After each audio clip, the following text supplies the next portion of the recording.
করি, আমরা বলি আলহামদুলিল্লাহ। সালাতু ওয়াস সালাম প্রিয় নবী মুহাম্মদুর রাসূলুল্লাহ সাল্লাল্লাহু আলাইহি ওয়াসাল্লামের প্রতি, যার মাধ্যমে আমরা কল্যাণকর দিন পেয়েছি, যার মাধ্যমে আমরা সব থেকে বেশি সম্মানিত জাতি হয়েছে। বিগত সমস্ত উম্মাহ থেকে আমাদের মর্যাদা বৃদ্ধি করা হয়েছে। আমাদেরকে সর্বশ্রেষ্ঠ রাসূলের যুগে এই পৃথিবীতে নিয়ে এসে সমস্ত জাতি থেকে আমাদের মর্যাদাকে বৃদ্ধি করা হয়েছে। আমাদের নবী মুহাম্মদ সাল্লাল্লাহু আলাইহি ওয়াসাল্লামের কারণে আমাদের দ্বীন ইসলামকে সহজ করা হয়েছে এবং আমাদের ইবাদতে পূর্বের তুলনায় অনেক বেশি বরকত দেওয়া হয়েছে। আমাদের মধ্যে কোনো ব্যক্তি যদি একটা নেকির কাজ করে, আল্লাহ তার আমলনামার মধ্যে 10 গুণ লিখিত দেয় এবং আমাদের এক একটা অপরাধকে আল্লাহ সুবহানাহু ওয়া তাআলা মাফ করে দেন এবং এক একটা ইবাদতের বিনিময়ে এক একটা মর্যাদা আমাদের বৃদ্ধি পায়। আমাদের নবী মুহাম্মদ সাল্লাল্লাহু আলাইহি ওয়াসাল্লাম তিনি আমাদেরকে সংবাদ দিয়েছেন যে পুরো পৃথিবীর মানুষকে আল্লাহ সুবহানাহু ওয়া তাআলা কিয়ামতের মাঠে 2 ভাগ করবেন। যারা জান্নাত পাবে তাদেরকে অর্ধেকটা জান্নাত, যেমন এই সামিয়ানার ভিতরে যারা আছেন, ধরে নেন এটা একটা জান্নাত, এখানে যারা আছেন সবাই জান্নাতি, জান্নাতের ডিক্লেয়ার হয়ে গেছে ধরে নেন, কিন্তু এই জান্নাতকে আপনি 2টা ভাগ দেখতে পাবেন। যেভাবে ভাগ করা হয়েছে এখানে, ঠিক জান্নাতটাকেও এইভাবে 2টা ভাগ করা হবে। অর্ধেকটা দিয়ে দেওয়া হবে আদম থেকে নিয়ে ঈসা আলাইহিস সালাম পর্যন্ত যত নবী রাসূল এসেছিল এবং তাদের প্রতি যারা ঈমান এনে মুসলিম হয়েছিল, তাদের সমষ্টিকে আল্লাহ দিবেন অর্ধেকটা জান্নাত। আর এককভাবে রাসূলুল্লাহ সাল্লাল্লাহু আলাইহি ওয়াসাল্লামের উম্মতকে আল্লাহ বলেছেন তাদের জন্য আমি অর্ধেকটা জান্নাত বরাদ্দ করে রেখেছি। এটা হচ্ছে আমাদের মর্যাদা। রাসূলুল্লাহ সাল্লাল্লাহু আলাইহি সাল্লাম বলেছেন, আন তাকুনু নিসফা আহলিল জান্নাহ আও শাতরা আহলিল জান্নাহ, তোমরা হবে জান্নাতের অর্ধেক, এতে কি তোমরা সন্তুষ্ট নও? এই ভাষায় রাসূলুল্লাহ সাল্লাল্লাহু আলাইহি ওয়াসাল্লাম আমাদেরকে সুসংবাদ জানিয়েছেন। এটা হলো এই উম্মতের মর্যাদা।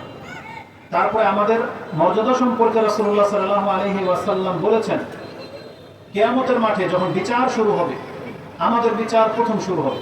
যদিও আমরা পৃথিবীতে এসেছি সবার শেষে, কিন্তু বিচার শুরু হবে আমাদের প্রথম, এবং জান্নাতে প্রবেশের সময় যখন পালা আসবে, আমাদের পালা আসবে সর্বপ্রথম। তাহলে যে রাসূলের মাধ্যমে আমরা এই সম্মান প্রাপ্ত হয়েছি, আমরা সেই রাসূলের প্রতি সালাত এবং সালাম পাঠ করি। আমরা বলি আল্লাহুম্মা সাল্লি ওয়া সাল্লিম ওয়া বারিক আলা নবিয়িকা মুহাম্মদ। আজকের এই মাহফিলে একটা উত্তম সময় এবং পরিবেশটাও আমাদের অনুকূলে আল্লাহ করে দিয়েছেন। আবহাওয়া অত্যন্ত চমৎকার এবং উপযুক্ত একটা সময়। এই সময়টাতে যখন আপনার আর কোনো ব্যস্ততা নাই বললেই চলে, আর এখন আপনার যে কোনো কথা নেয়ার মতো একটা মন মানসিকতা রয়েছে, এখন গভীর রাত না, আর এখন আপনার বিবেক সজাগ আছে, চোখগুলো তাকিয়ে আছে। এখন চাইলে আপনি উপদেশ নেওয়ার মতো কিছু কথা শুনতে পারেন, চাইলেই আপনি এখান থেকে উপদেশ নিতে পারেন। তা আমি আল্লাহ সুবহানাহু ওয়া তাআলার কাছে দোয়া করি, যারা এই ব্যবস্থা করেছেন, যারা এখানে তাদের ডাকে সাড়া দিয়েছেন, এবং আমরা যা বলবো এগুলো যেন আমাদের জন্য কল্যাণকর হয়। আল্লাহ তুমি আমাদেরকে তৌফিক দান করো। আমরা যারা এখানে এসেছি, আল্লাহ তুমি আমাদেরকে ক্ষমা করে দিবেই ওয়াদা করেছো, আমরা তোমার কাছে ক্ষমা চাচ্ছি, আল্লাহ তুমি আমাদেরকে ক্ষমা করে দাও। যেহেতু কথা এখান থেকে শুরু করব, তাহলে যখন বলেছি যে এই ধরনের মজলিসে যারা বসে তাদেরকে যে আল্লাহ ক্ষমা করে দেন বা দিবেন, এই ওয়াদা যে রয়েছে, এই সম্পর্কে হাদিসের ছোট্ট একটা বাক্য বলে দিই। রাসূলুল্লাহ সাল্লাল্লাহু আলাইহি ওয়াসাল্লাম থেকে ইমাম বুখারী এবং মুসলিম একটা হাদিস কোট করেছেন, যেটা আপনি মাজালিসুজ যিকির, মাজালিসুজ যিকিরের অধ্যায় পেয়ে যাবেন। মুসলিমে হাদিসটি 49 নম্বর অধ্যায়ে রয়েছে, আর বুখারীতে হাদিসটি 80 নম্বর অধ্যায়ে রয়েছে, দোয়ার অধ্যায়।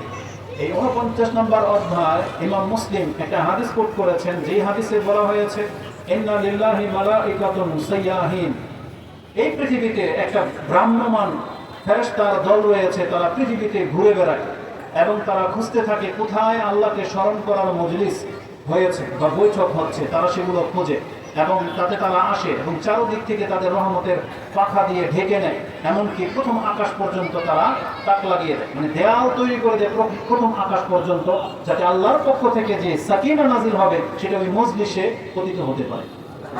এবং আল্লাহ সুবহানাহু ওয়া তাআলা ফেরেশতাদেরকে জিজ্ঞেস করে, মা তারাকতুম ইবাদি কাইফা তারাকতুম ইবাদি, আমার বান্দাদেরকে কি অবস্থায় রেখে আসলা? যদিও আল্লাহ জানেন, কিন্তু আল্লাহ সাক্ষী হিসেবে তাদেরকে জিজ্ঞেস করে, এবং ফেরেশতারা বলে, হুম ইউসাব্বিহুনা, ويحمدونك ويكبرونك ويسألونك الجنة ويستجيرونك من النار। তারা তো এখানে বসেছে কেবলমাত্র আপনার তাসবিহ করার জন্য, আপনার বরত্ব তাকবীর পাঠ করার জন্য, এবং উদ্দেশ্য হচ্ছে তারা জান্নাত চায়। এখানে দুনিয়ার কোনো পদ পদবীর জন্য তারা এখানে কাজ ফেলে দিয়ে এসে বসে নাই। তাদের এখানে বসার মূল মাকসাদই হচ্ছে জান্নাত, এবং তারা জাহান্নাম থেকে আশ্রয় নেওয়ার জন্য আপনার এই মজলিসে এসে বসেছে। তখন আল্লাহ সুবহানাহু ওয়া তাআলা তাদেরকে সাক্ষী করে বলে, উশহিদুকুম আন্নী কাদ গাফারতু লাহুম ওয়া আতাইতুহুম মা সাআলু ওয়া আজারতুহুম মিম্মা ইসতাজাব। তিনটা জিনিস চেয়েছেন, তিনটার কথাই আল্লাহ বলেছেন যে ফেরেশতার দল তোমরা সাক্ষী থাকো, আমি এক্ষণ তাদের প্রত্যেককে ক্ষমা করে দিলাম। আন্নী কাদ গাফারতু লাহুম, আল্লাহ কথা বলেনি যে আমি ক্ষমা করে দেব, বরং আল্লাহ বলেছেন আমি এক্ষণ তাদেরকে ক্ষমা করে দিলাম। ওয়া আতাইতুহুম মা সাআলু, তারা আমার কাছে যা চাচ্ছে আমি আল্লাহ তাদেরকে তা দিয়ে দিলাম। এবং আল্লাহ সুবহানাহু ওয়া তাআলা বলেন ওয়া আজারতুহুম মিম্মা ইসতাজারু, তারা যে জিনিস থেকে আমার কাছে আশ্রয় চাচ্ছে আমি আল্লাহ তাদেরকে আশ্রয় দিয়ে দিলাম। তার মানে আপনি যদি এই ধরনের মজলিসে বসেন শুধু বক্তার চেহারা দেখার জন্য নয়, বা কোনো দলীয় মিটিং চলতেছে সেই জন্য নয়, বরং আপনার মহল্লাতে ওয়াজ হচ্ছে, চিনেন না তাদেরকে, যদি সেটা আল্লাহ এবং তার রাসূলের কথা দিয়ে হয় আপনার উচিত সেখানে অংশ নেওয়া। যদিও সেটা আপনার দলের কেউ না, যদিও এখানে ফেমাস কোনো বক্তা আসেনি, কিন্তু আপনি এসেছেন শুধু আল্লাহর কথা শোনার জন্য, এই নিয়তে যে এখানে বসলে নেকি হবে এবং আমি আল্লাহর কাছে ক্ষমা পাবো এবং জান্নাত পাবো। তাহলে জেনে নেন আপনার এই বৈঠক বৃথা যাবে না, এটা আপনার একটা কল্যাণকর উপস্থিতি আপনি ধরে নিতে পারেন। কারণ আপনি এর মাধ্যমে আল্লাহর কাছ থেকে ক্ষমা পাচ্ছেন এবং আপনি আল্লাহর কাছে জাহান্নাম থেকে আশ্রয় পাচ্ছেন। এটা অনেক বড় একটা ব্যাপার। আমরা হয়তো তেমন আশ্চর্যই হই নাই। এই যে কথাটা বললাম, ভাবছেন যে মাহমুদ ছোট্ট একটা মানুষ কি আর বলবে, আর হয়তো বুঝেনি নেই আপনি কথাটা কি বলেছি, যার ফলে দেখা যাবে যে দুই একজনের মুখ থেকে শুধু সুবহানাল্লাহ বেরিয়েছে।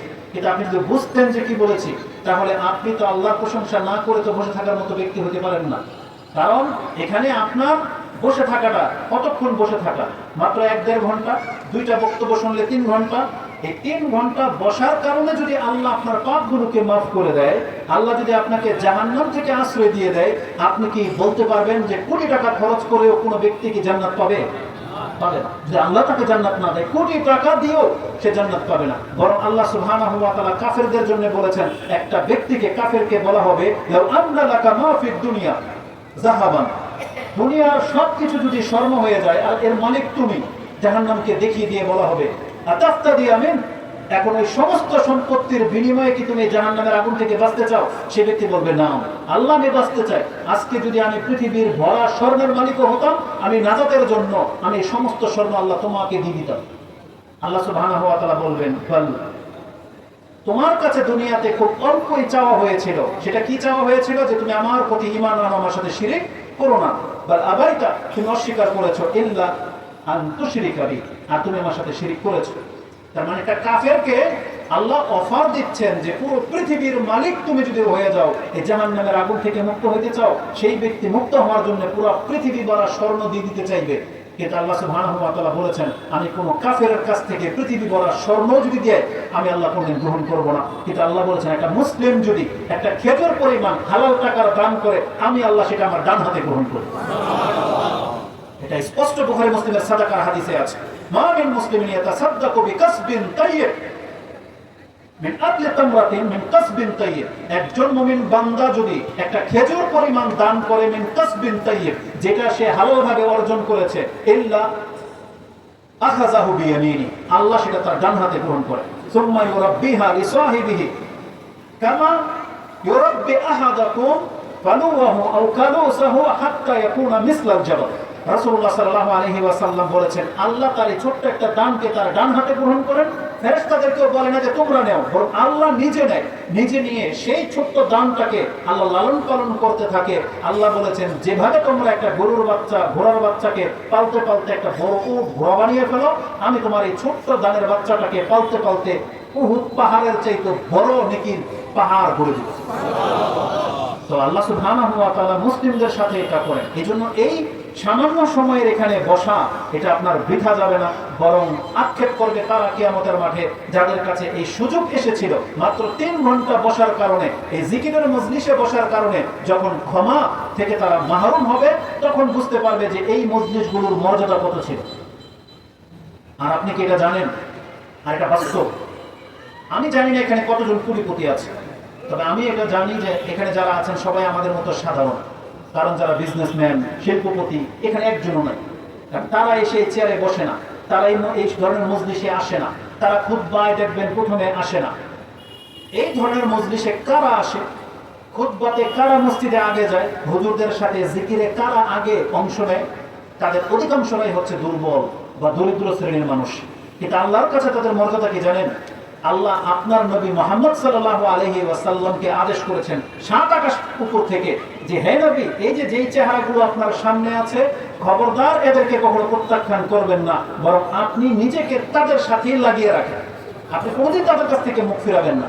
কারণ এটা একটা অফার করা হয়েছিল মক্কার লিডারদের পক্ষ থেকে। একদিন রাসূলুল্লাহ সাল্লাল্লাহু আলাইহি ওয়াসাল্লামকে বলা হয়েছে যে আমরা তো গণ্যমান্য ব্যক্তি, আমরা এই আবু হুরায়রা, ওই আব্দুল ইবনে মাসউদ, আনাস, এই বেলাল, এই কৃতদাসদের সাথে, এই দরিদ্রদের সাথে বসবো, এটা মানায় না।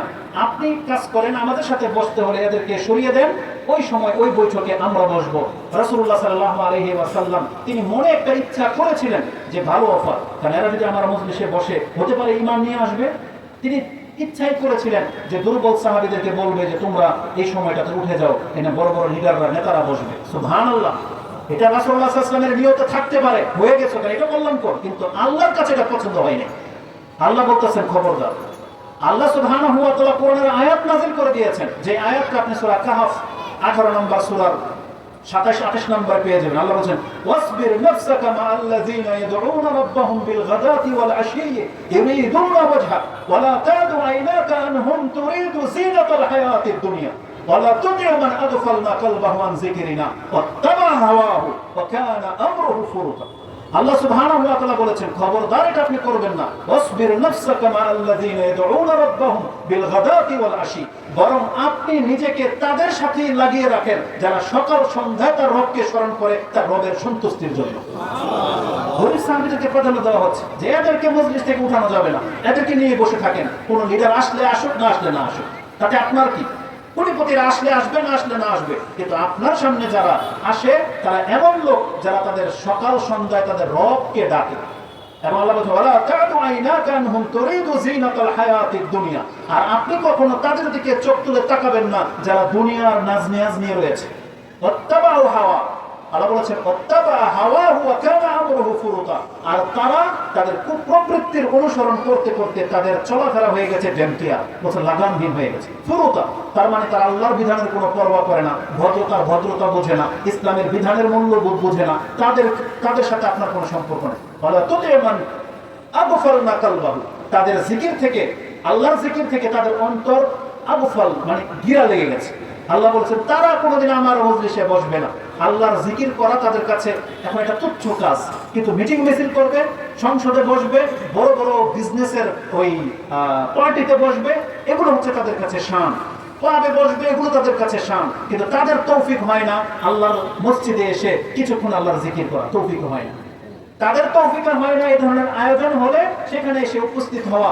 এই জন্য আপনাকে বলতেছি, তারা যেহেতু অর্থ সম্পত্তি দুনিয়া ছেড়ে এখানে আসতে পারে না, কিন্তু আপনারা যে আসতে পেরেছেন এই ত্যাগের জন্য আল্লাহর পক্ষ থেকে আল্লাহ নিজে একটা স্যাক্রিফাইস করেছে। সেটা হলো তোমার কাছে এটা একটা বৈঠক মাত্র, তোমার কাছে মাত্র 3 ঘন্টার বৈঠক, কিন্তু আল্লাহ বলেছেন এর বিনিময়ে আমি তোমার কাছে জান্নাতকে বিক্রি করে দিই। এই জন্য বলেছেন আল্লাহ যে আমি তাদেরকে ক্ষমা করে দিলাম। এজন্য আপনি হয়তো আশ্চর্যিত হন নাই যে এই বৈঠকে বসলে ক্ষমা পাওয়া যাবে, এটা আপনার কাছে বড় কোনো বিষয় মনে হয় নাই, কিন্তু জবাবে ফেরেশতা কি বলেছে জানেন? জবাবে ফেরেশতা বলতেছে রব্বি ফীহিম ফুলানুন আবদুন খাত্তাউন ইন্নামা মাররা ফাজালাসা মাহুম ওয়া লাইসা মিনহুম। একটা ব্যক্তি তো এখানে চরম পাপী, সে এখানে আসছে কোনো একটা প্রয়োজনে, মজলিসের উদ্দেশ্যে আসে নাই, তবে মানুষজন বসা দেখে সেও এসে বসে গেছে। বলছে সেটি দিক দিয়ে যাচ্ছিল, হঠাৎ দেখলো মাহফিল হচ্ছে, জিকিরের মজলিস হচ্ছে, আল্লাহর কথা নিয়ে আলোচনা হচ্ছে, সে একটু বসে শোনার জন্য বসে গেছে। কিন্তু লোকটা তো চরম পাপী, আব্দুল খাত্তাউন বলা হয়েছে, অনেক বড় পাপী। তাকে আপনি মাফ করে দিবেন? আচ্ছা বলেন তো দেখি, এই যে যতগুলো মানুষ আমরা এখানে আসছি বসছি, আল্লাহকে আমাদের প্রত্যেকের চেহারা চিনে কি চিনে না? আমাদের অন্তরের খবর জানে কি জানে না? কে কত বড় পাপী এটা কি আল্লাহ জানে? তাহলে যদি এটা আল্লাহ জেনে থাকে, তাহলে ওই যে বড় ব্যক্তিকে যে ক্ষমা করে দেওয়া হয়েছে, আল্লাহ জেনে শুনে করেছে না না জেনে করেছে? জেনে শুনে করেছে। কিন্তু ফেরেশতার নেচার দেখেন, ফেরেশতা আশ্চর্য হয়ে বলতেছে হয়তো ওই লোকটাকে আল্লাহ চিনে নাই, যে এই লোকটা যে কত বড়, এটা মানে নেগেটিভ সেন্সে না, মানে অনেকে আছে না বড়দেরকে যখন দেখবেন যে কেউ বাপমা বা এমন ব্যক্তি কাউকে দিয়ে দিচ্ছে, অনেক সময় বাপমা বা বাবা কাউকে ফেরত দিল না, অনেক সময় বাচ্চারা বা মেয়ে বা ছেলেরা বলে উনি মনে পায় নাই, ওনাকে দেন। কিন্তু উনি দিচ্ছে না কেন? কারণ হয়তো এমন কিছু জানে সেটাও জানে না, হয়তো একবার নিয়েছে এবার আবার আসছে যেন বাবা দিচ্ছে না, এরকম হয় না? আবার অনেক সময় হয় যে একবার দেওয়ার পরে আবার দিচ্ছে, বাচ্চারা হয়তো বলে উনি তো আরেকবার নিয়েছে কিন্তু বাবা কেন দিল এটাও জানে না, হয়তো রিলেটেড, হয়তো বেশি কাছের, বেশি অভাবী। তো ফেরেশতার চাইতে আল্লাহ ভালো জানে, কিন্তু ফেরেশতার এটা বলার মানে কি? ফেরেশতা আশ্চর্য হয়ে বলতেছে আরে সাধারণ মানুষ ক্ষমা পাবে, ওই পাপী ওই রকম মজলিসে বসলে ক্ষমা পেয়ে যাবে, এটা আশ্চর্য যে এত বড় পাপীও ক্ষমা পেয়ে যাবে। রাজুল আব্দুল খাত্তা, তখন সুবহানাল্লাহ, আল্লাহ কি বলে জানেন? এই পাপীকে কেন ক্ষমা করা হবে এটার কারণ আল্লাহ বলে দিলেন। আমাদেরকে ক্ষমা করা হবে এখানে আসার কারণে। আর এই আমাদের মতো কম দামি মানুষের সাথে বসলে বড় পাপীও যে ক্ষমা পেয়ে যায়, বুখারী মুসলিমের এই হাদিস তার বাস্তব প্রমাণ। আল্লাহ সুবহানাহু ওয়া তাআলা তখন ফেরেশতাদেরকে বলেন, ফেরেশতা জেনে রাখো ওই যে পাপী বান্দা কেন ক্ষমা পাবে।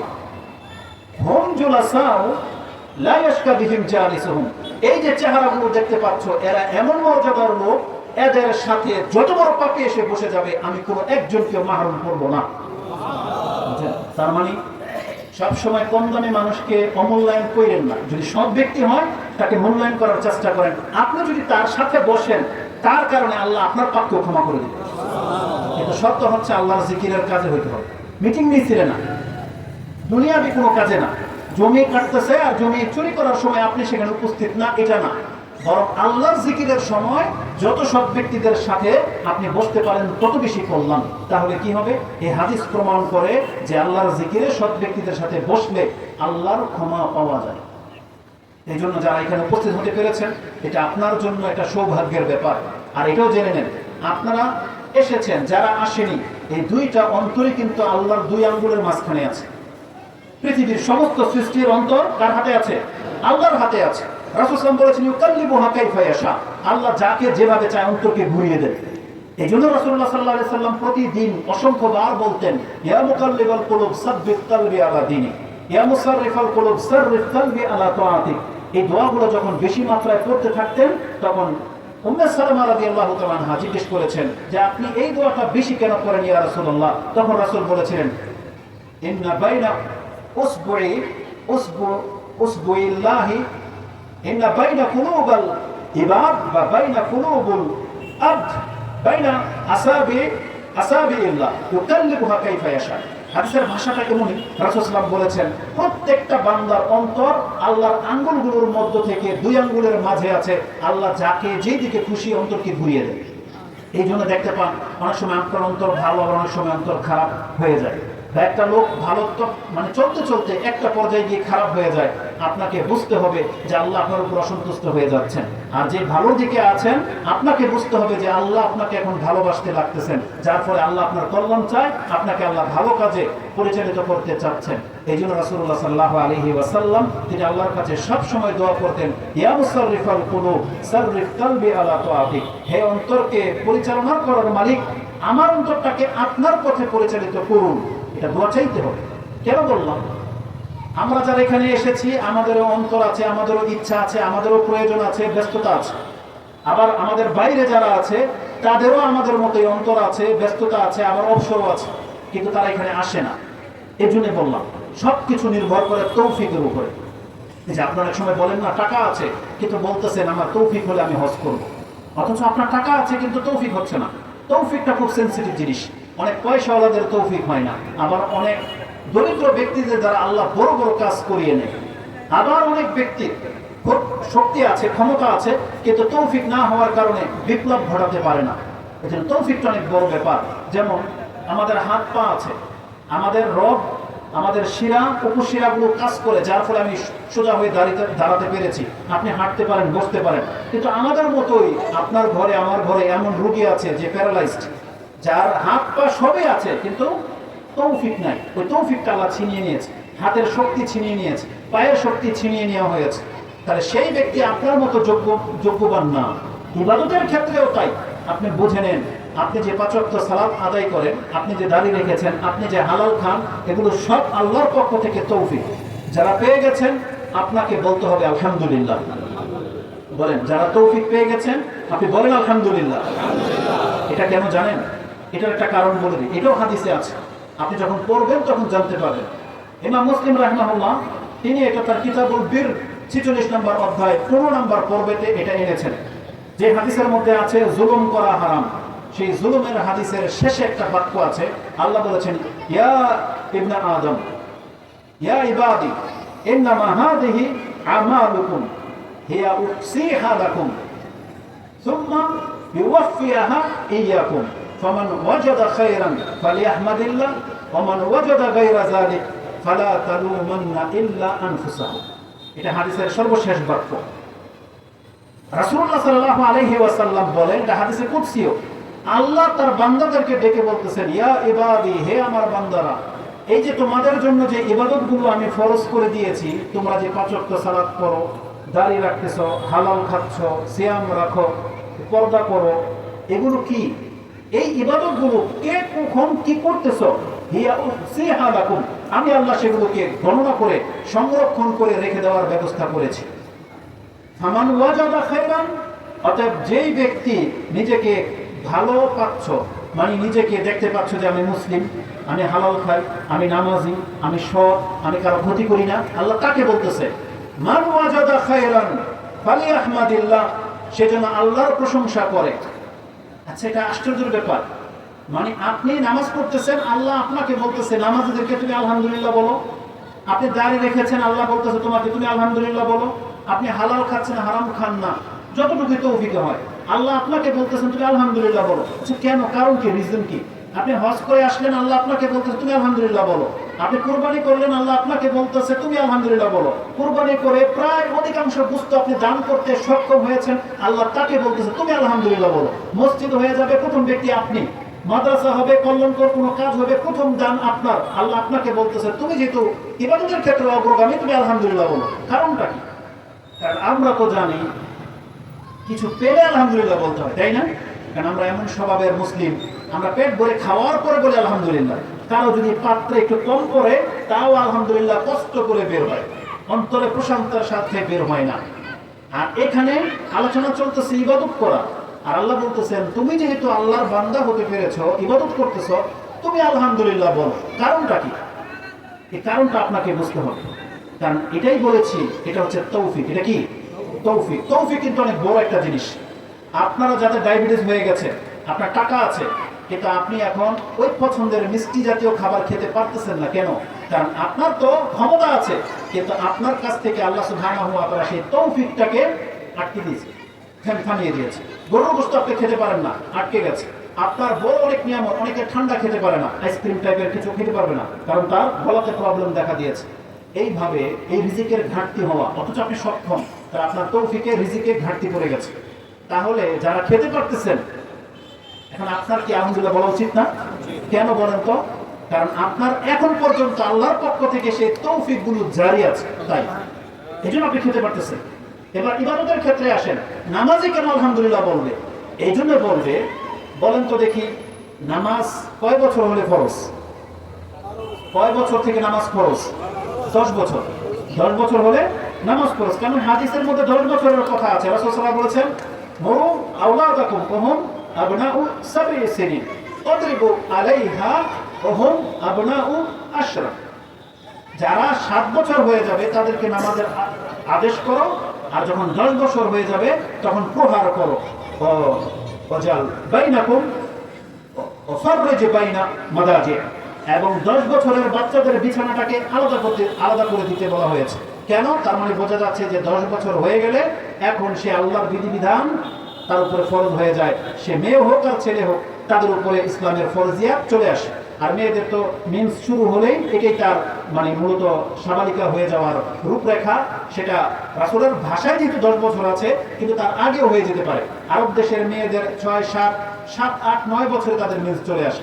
এশিয়া মহাদেশে হয়তো 10, 12 বছর লাগতে পারে, কিন্তু মূল হচ্ছে হয় আগে ম্যাচিউরড হয়ে যাওয়া, অথবা 10 বছর হয়ে গেলে তার উপর ইবাদত ফরজ হয়ে যাওয়া। আমি কেন এই কথাটা বললাম? তাহলে জন্মের পর থেকে একটা ব্যক্তির উপরে নামাজ ফরজ না, 10 বছর হলে তার উপরে ফরজ। তার মানে তার আগে 10 বছর হইতে হবে, তাই না?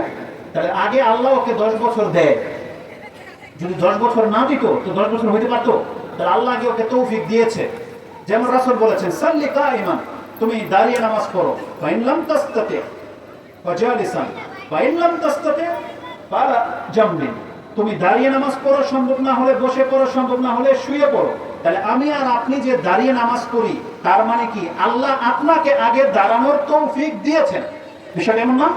তার মানে আপনাকে আল্লাহ আগে সক্ষম করেছেন।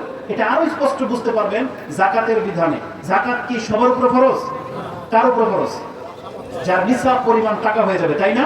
তার মানে বোঝা যাচ্ছে যে আল্লাহ প্রথমে আপনাকে সচ্ছল করেন, তারপর আপনাকে হুকুম জারি করেছেন, এখন তুমি পয়সাওয়ালা হয়ে গেছো, এখন যাকাত দাও। তার মানে আমি আপনাকে বোঝাতে চেয়েছি, আল্লাহ আগে সক্ষম করে, আগে তৌফিক দেয়, তারপর আল্লাহ আপনার উপর ইবাদত চাপিয়েছে। তাহলে আপনি যে সালাত আদায় করলেন, এটা কার কারণে পারলেন? ওই যে আল্লাহ যেহেতু আপনাকে তৌফিক দিয়েছে সেই জন্য। তারপরে ধরে নেন, এই পৃথিবীতে যত কাফের আছে, তারা কি টাকার বিনিময়ে আল্লাহকে কত টাকা দিলে, ওই যে আমাদের দেশের ইলেকশনের মতো প্রধান যিনি হয়, দলের প্রধান, তাকে কত লাখ কোটি টাকা দিলে নমিনেশন দেয়। এখন আল্লাহর কাছ থেকে যদি ঈমান কিনতে হতো, আপনি কত টাকা দিলে আল্লাহ আপনার কাছে ঈমান বিক্রি করতেন? কত টাকা দিলে? পৃথিবীর কোন ব্যক্তি কি কথা বলতে পারবে যে আমার কাছে যা আছে তা দিয়ে ঈমান কিনা যাবে? কিনা যাবে? কোনোদিন কিনা যাবে না। কারণ ঈমানের দাম এত, এটাকে পুরো পৃথিবী এবং পৃথিবীর সমস্ত সম্পত্তি যদি এক পাল্লায় রেখে দেওয়া হয়, ঈমানের দাম হবে না। আর ঈমান তো দূরের কথা, 2 রাকাত নামাজের দাম হবে না। আজকে অধিকাংশ মানুষ এটাকে মূল্যায়ন করতে পারবেন না। 2 রাকাত নামাজের কথা বলেছি, আপনি বলবেন যে হুজুর দেখে এত বড় কথা বললো। 2 রাকাত নামাজ এমন কি মূল্য যে পুরো পৃথিবী আর পৃথিবী গড়া স্বর্গ হলেও 2 রাকাত নামাজের দাম হবে না। এটা তো বাড়াবাড়ি কথা হয়ে গেল। আপনার কাছে মনে হচ্ছে বাড়াবাড়ি কথা, কিন্তু কিয়ামতের মাঠে আপনি বুঝতে পারবেন যে 2 রাকাত নামাজের যে একটা সেজদা থাকে না, সেজদা, ওই একটা সেজদার কি মূল্য, এটা আপনি কিয়ামতের মাঠে বুঝতে পারবেন। সেদিকে আমি নিয়ে যাবো আপনাকে আজকে, যে 2 রাকাত নামাজ তো অনেক বড় ব্যাপার। আর 2 রাকাত নামাজের যে একটা অংশ, একটা সেজদা, এই একটা সেজদার মূল্য কি, এটা আপনি কিয়ামতের মাঠে বুঝতে পারবেন। একটু পরেই সে হাদিস আসবে। আর আমরা প্রত্যেকটা কথার দলিল থাকে। আমি যে বলেছি যে 2 রাকাত নামাজের মূল্য পুরো পৃথিবীর চাইতে বেশি, আসুন একটা হাদিস নিয়ে নেন। ইমাম মুসলিম রাহিমাহুল্লাহ এই হাদিস কোট করেছেন। আয়েশা রাদিয়াল্লাহু তাআলা আনহা বলেন যে কালা রাসূলুল্লাহ সাল্লাল্লাহু আলাইহি ওয়াসাল্লাম, রাকাতুল ফজর খায়রুম মিনাদ দুনিয়া ওয়া মা ফিহা, ফরজ নামাজ নয়, ফজরের মাত্র 2 রাকাত সুন্নত নামাজ। রাসূল বলেছেন ফজরের 2 রাকাত সুন্নত নামাজ পৃথিবী এবং পৃথিবীর মধ্যে যা আছে তার চেয়ে দামি। সুবহানাল্লাহ। আমি তো ফরজ নামাজের কথা বলেছি আপনার, আর রাসূল বলেছেন রাকাতুল ফজর, ফজরের 2 রাকাত নফল নামাজ, সুন্নত নামাজ, খায়রুম মিনাদ দুনিয়া ওয়া মা ফিহা, দুনিয়া এবং দুনিয়ার যা কিছু আছে তা থেকে দামি। এটা কিভাবে আপনি কম্পেয়ার করবেন? এটা এইভাবে কম্পেয়ার করবেন, যেই ব্যক্তি 2 রাকাত নামাজ পড়লো, এই 2 রাকাত নামাজের বিনিময়ে যদি জান্নাত পেয়ে যায়, আরেকজন ব্যক্তি নামাজ পড়লো না, ও যদি জান্নাত না পেল, পুরো পৃথিবীর মালিক হয়ে গেল। বলেন তো জিতলো কে?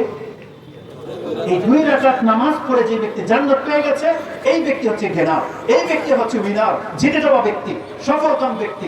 আল্লাহ বলেছেন ফামান যুহজিহা আনিন নারি ওয়া উদখিলাল জান্নাতা ফাকাদ ফাজ ওয়া মাল হায়াতুদ দুনিয়া ইল্লা মাতাউল গুরুর, যেটা আপনি সূরা আলে ইমরান 3 নম্বর সূরার 185 নম্বর আয়াতে পেয়ে যাবেন। আল্লাহ বলেছেন কুল্লু নাফসিন যায়িকাতুল মউত, প্রত্যেকটা নফস মরবে। ওয়া ইন্নামা তুওয়াফাউনা উজুরাকুম ইয়াওমাল কিয়ামা, এবং তোমাদের পৃথিবীর কৃতকর্মের বদলা দেওয়া হবে কিয়ামতের মাঠে।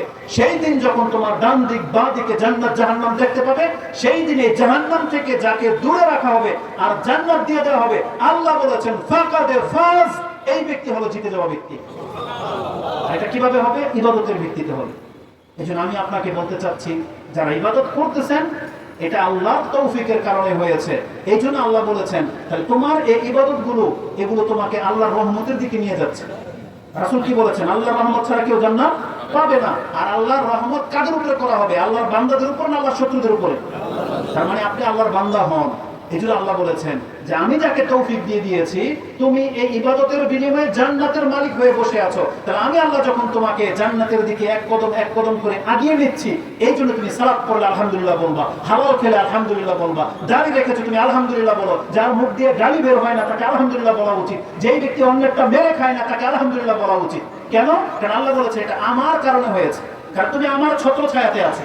এই জন্য মান ওয়াজাদা খায়রান ফালিয়াহমাদিল্লাহ, যেই ব্যক্তি কল্যাণের উপরে আছো সে আল্লাহর প্রশংসা করো। ওমান ওয়াজাদা গায়রা যালিক, আর যেই ব্যক্তি নেশার উপরে আছো, যেই ব্যক্তি হারামের উপরে আছো, যেই ব্যক্তি বেনামাজি, দাঁড়িয়ে রাখো নাই, হালাল হারাম বেছে চলো না, আল্লাহর খেলাফ চলতেছো তুমি, আল্লাহ বলছেন ফালা তালুমান্না ইল্লা আনফুসাহু, সে যেন অন্যকে দোষারোপ না করে, সে যেন নিজেকে দোষারোপ করে। কারণ বিচারের মাঠে সে যদি বলে যে আল্লাহ আমার বাপ মা দোষী, আমার সমাজ দোষী, আমার বন্ধু বান্ধব দোষী, আমাদের হুজুররা দোষী, তারা আমাদেরকে ইসলাম শিখায় নাই, আমাদের নেতারা দোষী, আমাদেরকে দিয়ে গাড়ি ভাঙিয়েছে, আগুন লাগিয়েছে, আমাদের সমাজের মানুষ আমাদেরকে দিয়ে খেলতামশায় লিপ্ত ছিল, বন্ধু আমাকে জানা করিয়েছে, মদ খাইয়েছে, আল্লাহ বলছেন ফালা তালুমান্না ইল্লা আনফুসাহু। কিয়ামতের মাঠে যখন বিচার শুরু হবে তোমার এই পাপের কারণে তুমি কাউকে কারণ দর্শাইতে পারবে না। আল্লাহ বলেছেন কারণ তোমার কাছে আমার কিতাব নাযিল করেছিলাম, তোমার কাছে আমার রাসূল এসেছিল, তোমার কাছে আমার বার্তা পরকালের বিচার হবে, জান্নাত জাহান্নাম সবকিছু বৃত্তান্ত তোমার কাছে পেশ করা হয়েছিল, কিন্তু তুমি মানোনি, তুমি ওর কথা শুনলা কেন? আল্লাহ সুবহানাহু ওয়া তাআলা বলেছেন কেউ কারো বোঝা বহন করবে না। কোরআনে প্রায় 6টা আয়াতে বলেছেন আল্লাহ তাজিরু ওয়াজিরাতুন উযরা উখরা, বিচারের মাঠে কেউ কারো বোঝা বহন করবে না, আরে সামান্যতম বহন করবে না। যেটা আপনি সূরা বনী ইসরাঈল 17 নম্বর সূরা 16 পেয়ে যাবেন, সূরা আনআমের মধ্যে রয়েছে, সূরা নাজমের মধ্যে রয়েছে, এইভাবে প্রায় সূরা তুরের মধ্যে মনে হয় সম্ভবত আছে, বনী ইসরাঈলে আছে, এইভাবে 6টা সূরার মধ্যে আল্লাহ বলেছেন লা তাজিরু ওয়াজিরাতুন উযরা উখরা। সূরা জুমারে রয়েছে 39 নম্বর সূরা 7 নম্বর আয়াতে রয়েছে, 6টা আয়াতে বলেছে আল্লাহ কেউ কারো বোঝা বহন করবে না। বরং আল্লাহ সুবহানাহু ওয়া তাআলা বলেছেন আরে বোঝা বহন করবে দূরের কথা, সেদিন তোমাকে দেখলে পালাবে, তুমি তো দোষারোপ করবা বাপ মাকে, ভাইকে, আত্মীয় স্বজনকে, স্ত্রীকে, সন্তানকে। আল্লাহ বলেছেন ইয়াউমা ইয়াফিরুল মারউ মিন আখি, বরং সেই দিন ভাই তার ভাইকে দেখলে পলায়ন করবে। উম্মিহি ওয়া আবি ওয়া সাহিবাতিহি ওয়া বানি লিকুল্লি ইমরিইন মিনহুম ইয়াউমা ইযিন শাআনুন ইউগনি, সেদিন প্রত্যেকেই চাইবে আমি কিভাবে আজকে মুক্তি পাবো, সেদিন প্রত্যেকেই এটা করবে। এটা সূরা আবাসার মধ্যে আপনি পেয়ে যাবেন, 70 নম্বর সূরাতে আপনি পেয়ে যাবেন যে আল্লাহ সুবহানাহু ওয়া তাআলা বলেছেন 80 নম্বর সূরা আবাসা, যে আল্লাহ বলেছেন সেই দিন পৃথক হয়ে যাবে প্রত্যেক ব্যক্তি, কেউ কারো দ্বার প্রান্ত আসবে না। এজন্য আমি আপনাদের মুসলিম ভাইদেরকে বলতেছি আমরা এখনো ভূমিকাতেই আছি, জাস্ট আপনাকে বোঝানোর জন্য যে আল্লাহর ইবাদতের মূল্য কত। এই যে এখানে বসেছেন আল্লাহ যে ক্ষমা করে দেয়, এই তৌফিক যে আল্লাহর পক্ষ থেকে এসেছে, এটা জাস্ট রিয়ালাইজ করার জন্য আপনাকে হাদিসটা বললাম যে রাসূল বলেছেন যেই ব্যক্তি ভালো কর্মের উপরে আছেন, এটা আরেকটা কারণে আপনাকে স্মরণ রাখতে হবে। আজকের পৃথিবীর পরিস্থিতি আপনি দেখতে পাচ্ছেন, কিছু লোক আছে নামাজ পড়ে, কিছু লোক আছে মাত্র দাঁড়িয়ে রেখেছে, কিছু লোক আছে সিগারেট, জর্দা, বিড়ি, তামাক, গুল থেকে মুক্ত, এদের সংখ্যা একেবারে কম। বাংলার জমিনের 90% মানুষ এগুলোর সাথে জড়িত, সিগারেট, জর্দা, গুল, তামাক, বিড়ি এগুলো খাচ্ছে। আপনি 10%-এর একজন যে আপনি এগুলো থেকে মুক্ত। পৃথিবীর মধ্যে বাংলার জমিনের 92 থেকে 98% মানুষ বেনামাজি, মাত্র 2 জন মানুষ শতকরা নামাজ পড়ে, আপনি তাদের একজন। দাঁড়িয়ে রেখেছে হয়তো শতকরা 5 জন, আপনি তার একজন। পর্দা করে শতকরা মহিলায় 5 জন, তার আপনার ঘর একটা। কোরআন পড়ে পুরো পৃথিবীর মধ্যে ঘরগুলোর মধ্যে হয়তো 2% কি 1%, আপনার ঘর তার মধ্যে একটা। এই যে আপনি আল্লাহ সুবহানাহু ওয়া তাআলার যে ইবাদতগুলো দেখতে পাচ্ছেন, আপনাকে এগুলোকে বুঝতে হবে যে আল্লাহ সুবহানাহু ওয়া তাআলা আমার উপর অনুগ্রহ করেছেন, আপনাকে সেগুলোর উপরে অটুট থাকতে হবে। এই যে পৃথিবীর মধ্যে এর এগেইনস্টে সমস্ত মানুষগুলো যারা দেখবেন লুটতরাজের সাথে জড়িত, একবারে রাষ্ট্রপক্ষের ব্যক্তি থেকে নিয়ে ব্যক্তি পর্যায় পর্যন্ত প্রত্যেকটা সেক্টরের মানুষ যাকে যেই দায়িত্ব দেন সে সেই দায়িত্বের খেয়ানতে লিপ্ত। আপনার কোন অ্যাঙ্গেলে যাবে এটা আমাদের উপরে আসবে। আজকে হুজুর সমাজ, বক্তা সমাজ, আপনি দাওয়াত দেন তাকে। আজকে আমি তো এটা গর্বের সাথে আপনাকে এটা একবার চ্যালেঞ্জের সাথে বলতেছি, আমরা কোনোদিন বক্তব্যের মধ্যে কিচ্ছা কাহিনী বলি না। এখন পর্যন্ত আধা ঘন্টা মনে হয় হয়ে গেছে, আমি যা বলেছি কোরআন এবং হাদিস থেকে বলেছি, যা বলবো সেটা কোরআন এবং হাদিস থেকেই বলবো। তাহলে এমন কোনো সেক্টর বাদ নয় যেখানকার মানুষ কাউকে কোনো দায়িত্ব দিলে সেখানে সে খেয়ানত না করে।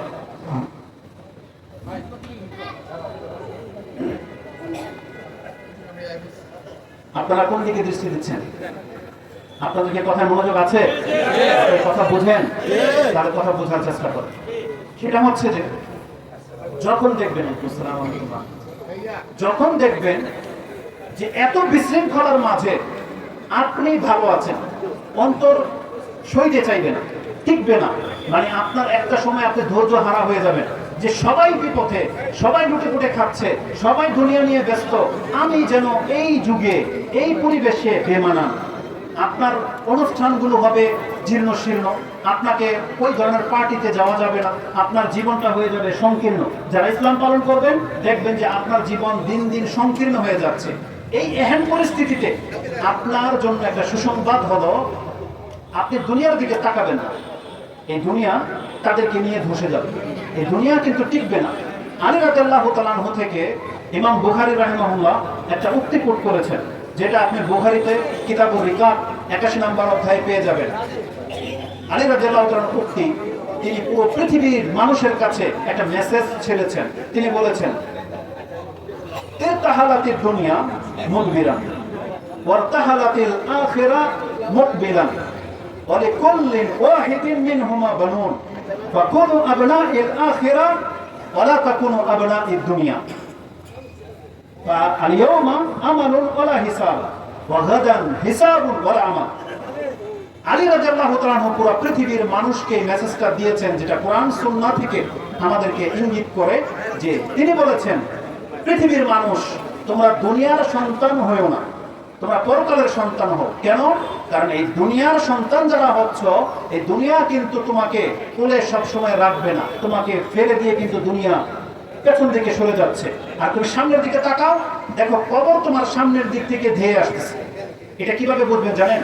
প্রত্যেকের জন্ম তারিখ যদি স্মরণ থাকে, মনে করেন তো আজকে আমরা যারা এখানে 40-50 বছরের মানুষ আছি, তার আগে পরের অনেকে আছেন 30-40-50 বছরের মানুষগুলো একটু ফিতা ধরেন তো, যেই দিন আপনার জন্ম হয়েছে সেই দিন থেকে আপনি কতটা দূরে আসছেন আর মরে যে যাবেন কবে, সে কবর থেকে ফিতাটা ধরেন তো, দূরত্ব কোনটার বেশি? যাদের 50 বছর হয়ে গেছে, যদি রাসূল সাল্লাল্লাহু আলাইহি সাল্লামের হাদিস অনুযায়ী মাপি, তার মানে আপনার হাতে আর 20 বছর সময় আছে। যাদের 60 বছর হয়ে গেছে, আপনার হাতে মাত্র 10 বছর সময় আছে। যাদের 40 বছর হয়ে গেছে, আপনার হাতে মাত্র 30 বছর সময় আছে। তার মানে কবরের দিকে ফিতা ছোট, তাই না? এই জন্য তিনি বলেছেন, দুনিয়া পেছন দিকে সরে যাচ্ছে, কবর তোমার সামনের দিক থেকে ধেয়ে আসতেছে। তখন আপনার আখিরা, অতএব তুমি পরকালের সন্তান হও, দুনিয়ার সন্তান হইও না। এই পৃথিবীতে আল্লাহ সুবহানাহু ওয়া তাআলা অনেক দৃষ্টান্ত রেখেছেন। ফেরাউন, কারুন, হামানকে, কত পুঁজিপতি কোটিপতিকে আল্লাহ সুবহানাহু ওয়া তাআলা এই জমিনের মধ্যেই কিন্তু তাদেরকে দাফন করে দিয়েছেন। তারা কিন্তু আর এগুলো নিয়ে যেতে পারেনি। অতএব সব থেকে মূল কথা হলো, আপনি পয়সাওয়ালা হন তাতে কিছু যায় আসে না, বরং এটা আল্লাহর পক্ষ থেকে অনুগ্রহ। তবে সেই পয়সা হইতে হবে হালাল ভাবে, সেই পয়সা হইতে হবে হালাল ভাবে এবং আল্লাহর সন্তুষ্টির কাজে। অনেকে আছে হয়তো হালাল ভাবে পয়সাওয়ালা হয়েছেন, কিন্তু পয়সাওয়ালা হয়ে যাওয়ার পরে আপনি আল্লাহকে আর স্মরণ করেন না, আপনার নামাজ ছুটে গেছে, আপনার এখন অহংকার জন্মে গেছে, আপনার পার্টিতে সময় নষ্ট হয়, পার্টি করে আপনার বেশি দল ভারী করে ফেলতেছেন, আপনি ভুলে যাচ্ছেন যে আপনি বিচারের মুখোমুখি হয়ে যাচ্ছেন। এই জন্য আমরা যারা ইবাদত নিয়ে আছি, অল্পের মধ্যে বেঁচে আছেন, আপনি আলহামদুলিল্লাহ বলেন যে আল্লাহ সুবহানাহু ওয়া তাআলা বিচারের মাঠে আপনার হিসাবকে সহজ করার জন্যই আপনাকে এই পর্যায়ে এনেছেন। এই জন্য আপনাকে আলহামদুলিল্লাহ বলা উচিত।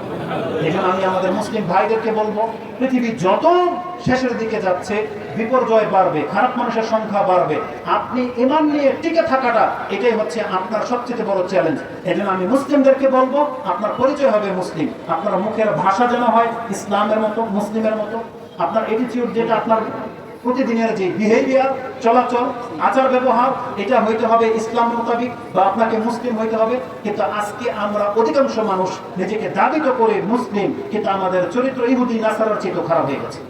এটা মোটেও কাম্য নয়। মুহাম্মদুর রাসূলুল্লাহ সাল্লাল্লাহু আলাইহি ওয়াসাল্লামের কোন শিক্ষাটা আমরা গ্রহণ করেছি আপনি বলেন তো দেখি প্রপারলি, যে আমরা মুহাম্মদ সাল্লাল্লাহু আলাইহি ওয়াসাল্লামের এই জিনিসগুলো আমরা গ্রহণ করেছি। যারা রাষ্ট্র পরিচালনা করে তারা তো রাসূল সাল্লাল্লাহু আলাইহি ওয়াসাল্লামের জীবনটাকে একবার ছুঁড়ে ফেলে দিয়েছে, যে একটা বেমানান অচল, এই যুগে মুহাম্মদ সাল্লাল্লাহু আলাইহি ওয়াসাল্লামের থিওরি চলবে না। এই জন্য তারা নিজের একটা থিওরি বানিয়ে নিয়েছে, তারা রাসূল সাল্লাল্লাহু আলাইহি ওয়াসাল্লামের জীবনীটাকে একবার উৎখাত করে ফেলেছে। যারা পুরুষ সংসারে আছেন তারা মুহাম্মদ সাল্লাল্লাহু আলাইহি ওয়াসাল্লামের জীবনীটাকে উৎখাত করে ফেলে দিয়েছেন। যাদের শক্তি টাকা আছে, আপনি স্ত্রীদের চাইতে ওই গার্লফ্রেন্ডকে বেশি সময় দেন, একের পর এক আপনার পরকীয়ার ধরা পড়ে, এটা হচ্ছে আপনার এইদিকে একটা খেয়ানত। যারা ব্যবসা বাণিজ্য করেন তারাও রাসূল সাল্লাল্লাহু আলাইহি ওয়াসাল্লামের একটা আদর্শ নেননি, যে রাসূল বলেছেন যে আমাদেরকে যারা ধোঁকা দেবে তারা আমাদের অন্তর্ভুক্ত না, মান গাশশানা ফালাইসা মিন্না, যারা ধোঁকা দিয়ে বিজনেস করে তারা আমাদের অন্তর্ভুক্ত না। কিন্তু ব্যবসায়ীরা মুহাম্মদ সাল্লাল্লাহু আলাইহি ওয়াসাল্লামের এই আদর্শ গ্রহণ করে না। তার মানে রাসূলুল্লাহ সাল্লাল্লাহু আলাইহি ওয়াসাল্লামের আর ব্যক্তিগত ইবাদতগত যে জীবন, এটা তো একবারে 90% মানুষ মুসলিমরা সেটাকে ছুঁড়ে ফেলে দিয়েছে। ইবাদতের সাথে তাদের কোনো সম্পর্ক নাই। আর তার বাস্তব প্রমাণ হচ্ছে 5 ওয়াক্ত নামাজ। আজকে যারা 5 ওয়াক্ত সালাত ছেড়ে দিয়েছেন, নামাজ ছেড়ে দিয়েছেন, আপনি জেনে নেন ইসলামের আর কোনো কিছু আপনার মধ্যে বাকি নেই, কোনো কিছুই বাকি নেই। যারা নামাজ পড়েন তাদের মধ্যে ইসলামের একটা ভাবমূর্তি হয়তো বাকি আছে, কিন্তু যারা নামাজ ছেড়ে দিয়েছেন আপনি জেনে নেন ইসলামের শুধু দাবিটুকু আপনার মধ্যে আছে, কিন্তু আর ভিতরে কিছুই নেই। আর দাবি করে কোনোদিন নাজাত পাওয়া যাবে না। যদি দাবি করে নাজাত পাওয়া যাইতো তাহলে আমাদের চাইতে শ্রেষ্ঠ দাবি করেছিল ইহুদিরা। তারা বলেছিল নাহনু আবনাউল্লাহি ওয়া আহিব্বা, আমরা হলাম আল্লাহর কাছে অত্যন্ত পছন্দনীয়, আর আমরা হলাম আল্লাহর সন্তানদের সন্তান। বুঝেন, ইহুদিরা নিজেদেরকে এত বড় লাকাব বানাইছে যে আমরা হইলাম আল্লাহর সন্তানদের সন্তান, আর আমরা হইলাম পছন্দনীয়, এজন্য আল্লাহর কাছে আমরা হইলাম সবচেয়ে দামি। এত বড় দাবি করেছে। আমার বক্তব্য শেষ। আমি আর 5 মিনিটের মধ্যে বক্তব্য শেষ করে দেবো, যেহেতু মেহমান আসছে। কারণ কথার মাঝে গ্যাপ দিয়ে কথা আমরা বলি না, আর এই কথা ঠিক থাকে না। তো জি, 5 মিনিটের মধ্যে আমি শেষ করে দেব। তো কথা হচ্ছে যে আল্লাহ সুবহানাহু ওয়া তাআলার পক্ষ থেকে একটা মেসেজ আপনারা শুনে রাখেন। আমি জানি যে ইসলামের প্রপারলি একবারে 100% আমি নিজেও হয়তো পালন করি না, আর এটা আমাদের বর্তমান যুগে কোনো মুসলিমের দ্বারা সম্ভব নয় যে 100% সে ইসলাম মোতাবেক চলবে। তবে আপনার নিয়ত কি থাকতে হবে? নিয়ত থাকতে হবে না যে আমি চেষ্টা করব? আচ্ছা দেখি, তো আমাদের নিয়ত থাকতে হবে যে আমি আল্লাহর বান্দা। আপনি প্রতিনিয়ত অন্তত এটা তো বলতে পারেন আল্লাহর কাছে যে আল্লাহ আমি অপারগ, আমাকে মাফ করো, এটা বলতে পারেন না? কিন্তু আপনাকে আল্লাহকে ডাকতে হবে। আপনার পরিচয় হতে হবে আমি মুসলিম। আপনি এমন কোনো কথা জবান দিয়ে বলবেন না যেটাতে আল্লাহ অসন্তুষ্ট হয়ে যাবে। আর যতটুকু ইবাদত না করলেই নয়, অতটুকু ইবাদত আমরা প্রত্যেকটা মুসলিমের কাছে এটা দাবি করতেছি, আপনাকে করতেই হবে। আর আপনি কি জানেন সেটা কি? সেটা হচ্ছে 5 ওয়াক্ত নামাজ। এই 5 ওয়াক্ত নামাজ নিয়ে আপনাকে মরতে হবে। অন্যান্য আদার যত পাপ আছে, আমি আপনাকে বলতেছি, কোরআন হাদিস আমাদেরকে এটা শিক্ষা দেয়, আপনার যত পাপ আছে পাপ যদি সহ আপনি কবরে যান, কিন্তু আপনার পরিচয় যদি হয় মুসলিম, এটা আপনি গ্যারান্টি নিয়ে নেন।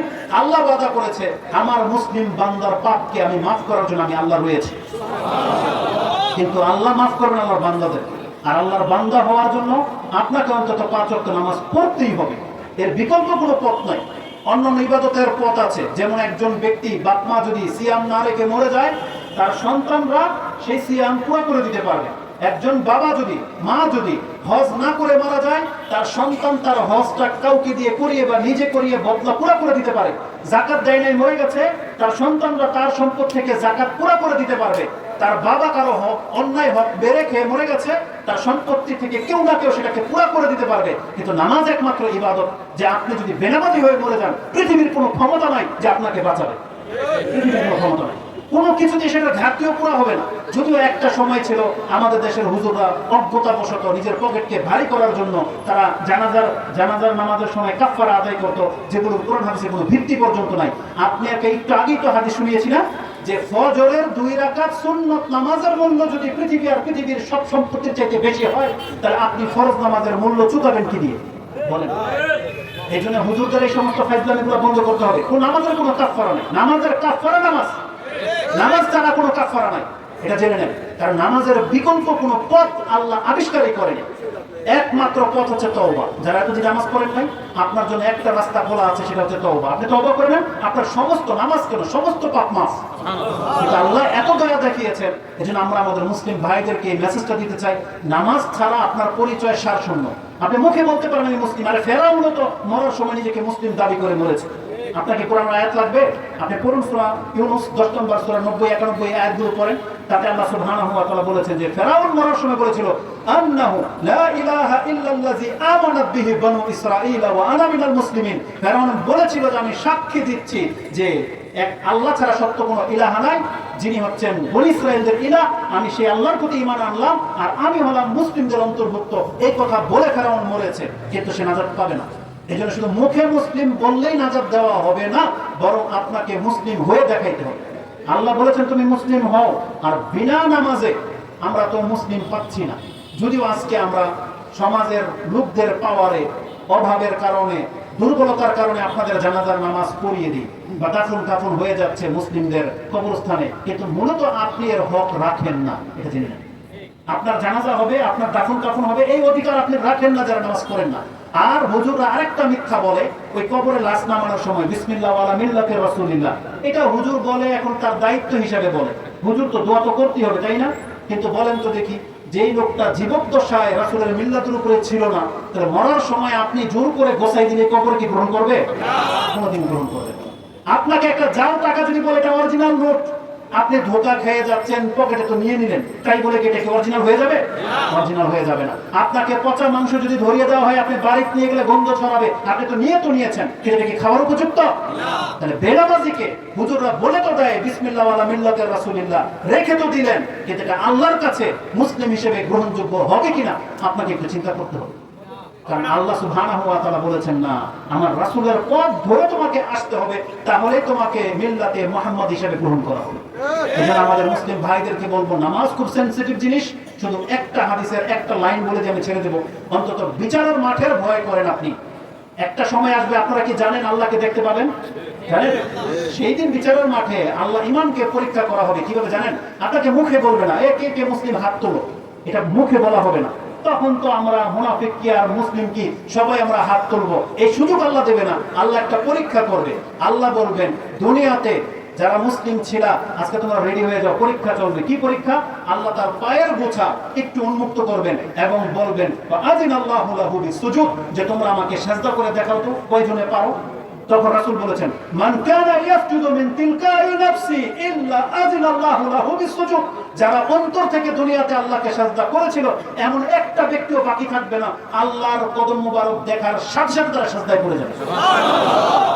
এমনকি যারা মুনাফিক টাইপের, যারা লোক দেখানো কোনো কিছু পাওয়ার আসে, বিয়ের দিন নামাজ পড়েছে না, বিয়ের দিন, ঈদের দিন, এরা পর্যন্ত সিজদা করতে চাইবে। ওয়ালা ইয়াবকা মান কানা ইয়াসজুদু ইত্তিকাআন ওয়া রিয়াআন, যারা লোক দেখানো নামাজ পড়েছে তারাও সিজদা করতে চাইবে, কিন্তু আল্লাহ কি করবেন? জাআলাল্লাহু যাহরাহু তাবাকাতান ওয়াহিদা, আল্লাহ তার পিঠকে এরকম বাঁশের মতো শক্ত করে দেবে। কুল্লামা আরাদা আইয়াসজুদা খাররা আলা কাফা, যখনই সে সিজদা করতে যাবে চিত হয়ে পড়ে যাবে। কি মনে করে? তার মানে একদল থাকবে সিজদায়, একদল চিত হয়ে পড়ে থাকবে। আল্লাহর কাছে প্রমাণ হয়ে যাবে যারা সিজদায় পড়ে আছে এরাই মুসলিম, যারা সিজদা করতে পারে নাই এরা কি? এরা আল্লাহর প্রতি ঈমান আনে না। তখন বিচার এখানেই শেষ, তাদের বেনামাজিদের বিচার এখানেই শেষ। তারপরে এই নামাজিদেরকে নিয়ে আল্লাহ এখন বলবে চলো এবার। তখন তারা সিজদা থেকে যখন মাথা উঠাবে, তখন তারা প্রথমবার হাসরের মাঠে আল্লাহকে দেখতে পাবে। বেনামাজি আল্লাহকে দেখতে পাবেন, এটা জেনে না।